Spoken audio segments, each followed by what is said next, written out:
Awalnya kita pikir begini, bagaimana hobi tapi bisa menghasilkan. Nah, waktu main kegantangan cuman hasilnya nggak seberapa sih emang. Ketika burung laku baru hasilnya gede. Nah, saya berpikir saya mencoba dulu pertama kali saya ternak burung kenari dulu waktu 2014-13 saya ternak kenari. Saya main kenari juga, saya ternakin juga. Kenari redup, saya main di lakbet juga saya ternak juga, saya main lakbet juga. Alhamdulillah hasilnya ada. Bahkan sempat punya beli mobil pribadi gitu, bisa beli mobil sendiri dari hasil burung.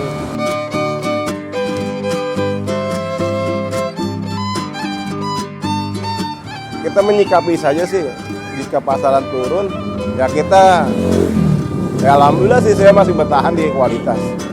Kita nggak ngikutin, orang bilang, mereka kan lagi hancur. Ya, emang lagi hancur. Cuman ya alhamdulillah, rezeki nggak ketukar kalau buat saya.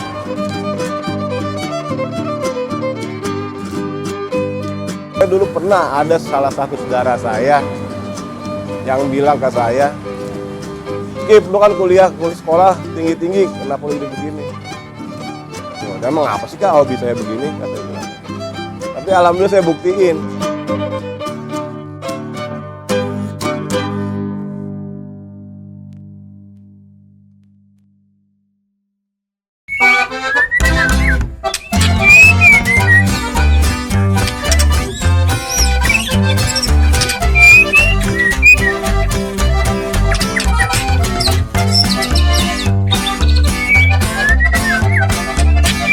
Assalamualaikum warahmatullahi wabarakatuh. Perkenalkan, nama saya Kak Wakib dari Penangkaran Astawana Beef Farm. Lokasinya di Jalan Raya Tapos, Cimpaen, Depok. Sebelumnya emang saya sebelum ternak saya emang menekuni bidang ternak ini dari tahun 2019. Sebelum di Murai Batu saya pun pernah terjun ke dunia kenari. Kenari saya ternak, terus lakbet sepi, sekarang di Murai Batu. Alhamdulillah sih ya kesan-kesannya adalah peri-perinya ketika dicolong orang pernah, diwaling orang pernah. Kebetulan waktu saya lulus kuliah tahun 2004. Sebelum saya di sini saya kerja dulu di PT Erlangga Ciracas. Emang dari dulu senang main di burung, jadi saya nekunin di bidang mudung aja. Emang gimana ya, emang jiwa saya usaha sih, emang dari kecil senang usaha. Itu yang kerja sama orang itu memang senang di usaha. Awalnya kita pikir begini, bagaimana hobi tapi bisa menghasilkan. Nah, waktu main kegantangan cuman hasilnya nggak seberapa sih emang sih. Ketika burung laku baru hasilnya gede. Nah, saya berpikir saya mencoba dulu pertama kali saya ternak burung kenari dulu waktu 2014-13 saya pernah kenari. Saya main kenari juga, saya ternakin juga. Kenari redup, saya main di lakbet juga saya ternak juga, saya main lakbet juga. Alhamdulillah hasilnya ada. Bahkan sempat punya beli mobil pribadi gitu, bisa beli mobil sendiri dari hasil burung. Lebih menggiurkan ini kita di rumah tapi bisa menghasilkan uang gitu. Emang waktu itu kita emang belum nikah sih. Waktu pas kita usaha di ternak ini, pertama kali kita kenari, emang belum nikah. Alhamdulillah kita udah berhasil ngumpulin duit buat nikah dari hasil ternak kenari, lakbet. Dan bahkan pun pas mau nikah, saya ngomong juga ke calon istri saya, usaha saya ini, saya nggak kerja. Ya alhamdulillah mereka dukung. Waktu 2019 itu pertama kali saya punya 3 indukan, jantan 1, betina 3. Itu saya baru berhasil dapat anakan 1, 3 bulan ternak diambil orang, dimalingin orang. Nah, pas pagi-pagi saya ngeliat, wah kandang udah nggak ada, itu memang rasanya lumayan lah. Baru pertama kali ternak, terus keambil orang. Usaha 2019 awal, 3 bulan ternak, langsung kemalingan. Ya paling sekarang kita ngatasinya pakai CCTV sih, terus alarm, dan kebetulan juga alhamdulillah sekarang jarang tidur malam sih. Jadi kalau ada suara dikit langsung bunyi. Dan alhamdulillah kontrakan juga sekarang rame, udah banyak buat, kadang-kadang yang kontrak malam sampai ngobrol sampai malam. Emang sudah rata-rata indukan kita indukan prestasi semua, itu yang kita utamain gitu. Jadi kita nggak kayak yang lain atau yang kayak orang-orang lah. Lebih baik kita bener-bener fair. Kita sebelum diternak kita main kegantangan dulu gitu kan. Saya nggak pas ketika udah tahuan prestasinya. Terus indukannya juga saya cari yang indukan terahnya bagus, jelas. Jadi kita tahu, oh karakter indukannya begini nih, anakannya pasti ada begininya gitu kan. Nah, jadi setiap indukan pasti akan nurun karakter ke anakan. Ke anakan. Jadi kita enak pas ketika ada yang beli sama kita semua rata-rata yang beli trotolan di saya bimbing sampai juara. Saya bimbing. Maka Perawatan segala macam. perawatan harian, settingan lomba itu nggak meleset. Insya Allah kalau nggak dari bapak, kalau nggak dari kakek, dari ibu settingannya. Insya Allah ya. Itu hampir 80%. Karena saya pernah nyalamin, kok nih settingannya beda sama bapaknya. Ternyata dari kakek, dari ibu. Biasanya kita yang lebih kita perhatikan tuh pertama pakan, terus vitamin. Semua pasti perlu vitamin. Makanya ada ibarat kasarnya ternak burung nggak pakai vitamin bohong. Karena kenapa? Semua asupan pasti ada di vitamin. Saya pernah bilang, ada yang nanya ke saya, Bang kan di alam burung tanpa vitamin bisa? Ya, di alam karena nutrisi terpenuhi, dia tinggal nyari. Nah kita kan di kandang ternak kita pangkas semua. Kayak pakan, jangkrik, vitamin, itu kita harus prioritasan, kita utamain gitu. Tantangan yang paling berat sih sebenarnya, maling kita bisa atasi. Cuman kalau namanya cuaca kita nggak bisa ngelawan alam. Kesehatan burung ya. Pernah ngalamin sekali netes mati semua pernah. Selama lolo itu kita pakai vitamin, kita kasih vitamin, pakan lolonya, terus kasih lampu juga. Perhatikan tuh kebersihan kandang, cuaca, pakan, kita memang harus benar-benar steril. Untuk modal awal kita usaha Mureba tuh sebenarnya waktu itu saya nyicil sih. Saya bikin pertama ya, saya yang perhatiin pasti kandang. Kandang saya cicil itu kurang lebih herbal, kawat segala macam pintu kurang lebih sampai 5 sampai 7 juta. Begitu indukannya, kalau indukannya kita emang bekas-bekas player semua. Indukan ada yang saya beli waktu itu 20 juta ada, yang jantannya doang buat main kegantangan. Nah, karena kita kan bukan ya mungkin ada yang modal minim ada, yang indukan asal bunyi banyak kok teman-teman yang nyoba ternakan menengah ke bawah tuh yang burung-burung asal bunyi dikawinin gitu. Kita menyikapi saja sih jika pasaran turun ya kita ya alhamdulillah sih saya masih bertahan di kualitas. Kita nggak ngikutin orang bilang mereka kan lagi hancur. Ya emang lagi hancur. Cuman ya alhamdulillah rezeki nggak ketukar kalau buat saya. Saya ngejual trotol itu dari harga 1,5 sampai 5,5. Itu Anakan jantan. Walaupun di pasaran banyak yang murah ya saya alhamdulillah saya bertahan di kualitas. Feeling saya emang saya yakin rezeki itu nggak ketukar. Kalau breeding murah ya gampang-gampang susah. Kalau misalnya burung lain kan mungkin pasang ya. Kalau dia 4 gitu, banyak gitu kan. Nah, saya berternak murah ada metode satu-satu, ada metode poligami. Kita lihat juga sang jantan ini ada jantan yang tipikal gampang dikawinin, ada yang galak. Nah, kalau yang emang peternak tuh mengharapkan jantan nggak ngebantai gitu kan, karena lebih mudah ngawininnya. Nah kalau saya lihat ini jantan gampang apa tidak. Kalau misalnya kita tempel burung langsung ngerayu atau ngudak, kita coba kandang ternak, masukin. Kalau emang langsung jodoh, alhamdulillah gitu. Sebulan itu kadang-kadang kita menghasilkan anakan, kita pukul rata dah. Pukul rata sebulan bisa sampai 15. Memang kadang lebih, kadang enggak. Cuman kita ambil rata-rata ya. Kita ambil rata-rata tuh 15. Kadang-kadang sampai 25 sampai 4 juga pernah. Tergantung indukannya barang apa enggak produksinya. Kalau barang enak gitu kan. Kalau barang banyak. Banyak. Cuman ya kendalanya itu lagi. Apa? Saya pernah ngalamin satu sarang itu 4 ekor betina semua. Kan otomatis kita nggak bisa langsung ngejual. Kita harus tahan dulu kan sampai gede. Nah itu dia salah satu kendala lagi buat peternak. Iya. Cara harusnya gimana tuh? Kita main waktu sih. Ya cara ngatasin namanya alam ya, kita udahlah ngahola aja. Cuman saya pernah ada pakai apa namanya gitu ramuan buat nguatin gen jantan, alhamdulillah berhasil. Teman-teman nggak semua juga, kembali lagi ke rezeki. Gelap sih mulai ya, kalau prospek pasaran mulai itu gelap, tergantung dari penjualnya juga sih, kembali ke peternak.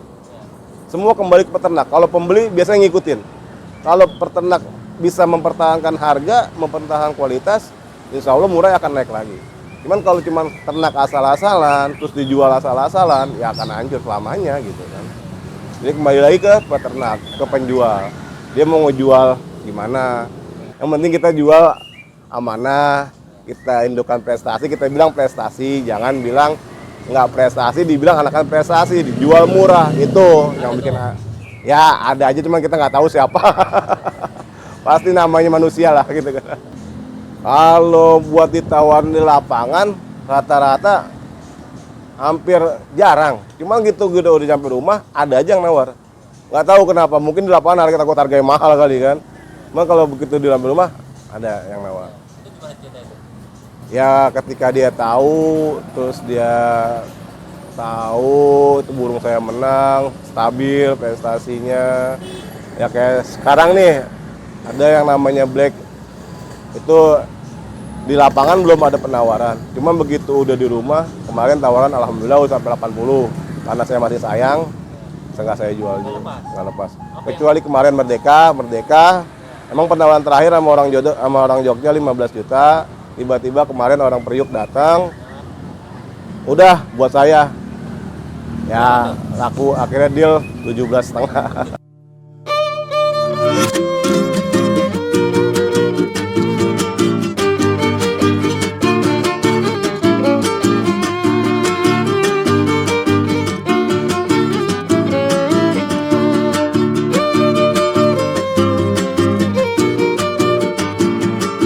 Nah, harus kita perhatikan buat lomba itu pertama fisiknya dia, pakannya dia, rawatan dia. Tapi ada salah satu burung saya yang nggak mau dirawat. Kalau saya rawat, saya jemur, saya embun, burung nggak mau kerja di lapangan. Yang saya antepin aja asal goblek, alhamdulillah burung mas mulu. Kembali lagi kita harus paham, kembali lagi ke burungnya. Untuk pemasaran kita masih ke lokal karena kita belum punya link ke impor. Nah, jadi lokal aja dulu kita main. Cuman insya Allah lah ke depan kalau saya udah berhasil. Emang alhamdulillah nih saya udah punya bahan-bahan warna lah. Bahan-bahan murai warna, walaupun kadang jackpot, kadang enggak. Ya mudah-mudahan aja, minta doanya aja biar supaya berhasil nyetak warnanya. Kalau buat penjualan termahal, sebenarnya baru di angka 50. Cuman kalau penawaran, alhamdulillah udah penawaran banyak. Cuman baru nawar-nawar, cuman saya belum dealin. Kalau buat nyangka nggak nyangka, karena saya emang udah lama tahu burung-burung apa namanya, burung-burung lomba itu loh, lumayan mahal. Bahkan saya pernah ngejual pleci, burung kecil 15 juta. Kalau istri percaya nggak sih yang ngejual burung mahal, karena rekening masuk ke rekening istri, jadi dia tahu. Dia nggak kaget tuh bisa orang mau beli. Nah emang dia udah tahu. Saya jelasin emang kalau buat di usaha di burung ya kadang cakep, kadang bagus, kadang jelek. Kita nikmatin aja lah. Sebenarnya bukan di ternak murai aja sih, di semuanya gitu ya. Semuanya di kehidupan lah. Di kehidupan dunia ternak lah. Suka dukanya ya satu, kalau sukanya ketika kita ngeliat rekening ada transferan masuk gede, sukanya kan. Kalau duka-dukanya itu ya ada yang hilang, lepas, mati, itu udah pasti dah. Udah pasti itu. Udah semua peternak pasti ngalamin mati, nggak tahu kalau hilang lepas pada ngalamin nggak, kalau saya ngalamin semua. Yang saya dapetin dari ternak mulai pertama kesenangan dalam artian kita bisa senang bisa sama keluarga setiap saat. Kedua, kita punya waktu lebih lama buat Tuhan kita ibadah jadi tenang, nggak kayak orang-orang kerja cuman jam istirahat sekian. Kita ibadah lebih enak, lebih banyak banyak waktu buat Tuhan kita, banyak waktu buat keluarga kita. Intinya itu aja sih yang saya. Kalau buat materi naik turun. Naik turun. Kalau buat materi, alhamdulillah kita bersyukur aja lah. Kita bersyukur ya, kadang dapat gede, kadang dapat kecil. Gitu. Ada salah satu saudara saya yang bilang ke saya, Kip, lu kan kuliah sekolah tinggi-tinggi, kenapa lu jadi begini? Ya udah, emang apa sih Kak hobi saya begini? Kak, saya bilang. Tapi alhamdulillah saya buktiin. Ketika suaminya bilang, udah lu gak usah ngurusin Kak Wakif, dia bakal sukses sendiri. Alhamdulillah saya buktiin, saya bisa berhasil punya mobil, bisa beli mobil, tabungan buat merit ada, tanpa minta sama orang tua. Ya alhamdulillah lah, buat materi lah. Kalau buat karyawan di sini sih satu, cuman kalau buat yang di Gantangan ada Ambon sama Jangkung ada 2. Itu beda, burung lapangan kita taruh di rumah Ambon sama rumah Jangkung. Kalau yang di sini cuma buat ternakan doang. Di sini. Yang buat semangat itu waktu kita. Waktu kita banyak sama keluarga. Jadi kita semangat, kita fokus, dan nggak capek-capek kayak orang macet-macetan, itu buat semangat saya. Nanti yang buat semangat saya anak lah. Anak ketika anak perlu ada, alhamdulillah ya. Mungkin Tuhan belum ngasih lebih, tapi ketika kita butuh ada gitu. Pesan moralnya bersyukur, menikmati, bersyukur, jalani, udah itu. Apapun yang kita dapatkan, berapa banyak kita harus syukuri, kembalikan lagi kepada yang sang pencipta. Mungkin Tuhan belum ngasih lebih, cuman kita yakin Tuhan punya rencana lain gitu. Intinya ya mungkin Tuhan masih nyimpen kali buat kita di sana. Jadi nggak sekaligus dikasih. Kalau dikasih sekaligus kita bisa pingsan, bisa lupa sama Tuhan kan. Bisa lupa juga sama Tuhan. Mungkin Tuhan ngasih sedikit-sedikit biar supaya tujuan lu biar lu ingat gua. Ya kan? Kalau sekaligus dikasih banyak, ntar kita lupa, malah bablasan, malah bahaya. Saran saya buat yang baru mencoba, siapkan mental. Karena kenapa? Ketika biaya pakan, biaya hidup burung nggak sesuai dengan pemasukan kita. Yang pertama. Yang kedua, nikmati, jalani, syukuri. Antisipasi dengan vitamin, pakan harus kita rapiin. Karena kenapa? Kebanyakan peternak yang gulung tikar. Karena biaya pakan, vitamin nggak sesuai sama pemasukan kita, penjualan kita. Banyak kayak gitu. Ya mungkin cukup sekian dari saya ya. Kita bincang-bincangnya. Ya saya sendiri minta maaf ketika kata-kata ada yang salah. Intinya kita selalu bersyukur atas nikmat Tuhan yang diberikan kepada kita. Mungkin di luar sana banyak yang penghasilannya banyak lebih dari kita, tapi nggak punya waktu buat Tuhannya, buat keluarganya, untuk apa juga kan. Nah kalau di sini ya, kalau yang pemula mau coba silakan. Intinya kita banyak waktu buat keluarga, buat Tuhan kita. Nah saya pribadi saya minta maaf, saya dari Astawan ABF, saya ucapkan banyak-banyak terima kasih dan mohon maaf sebesar-besarnya. Wassalamualaikum warahmatullahi wabarakatuh.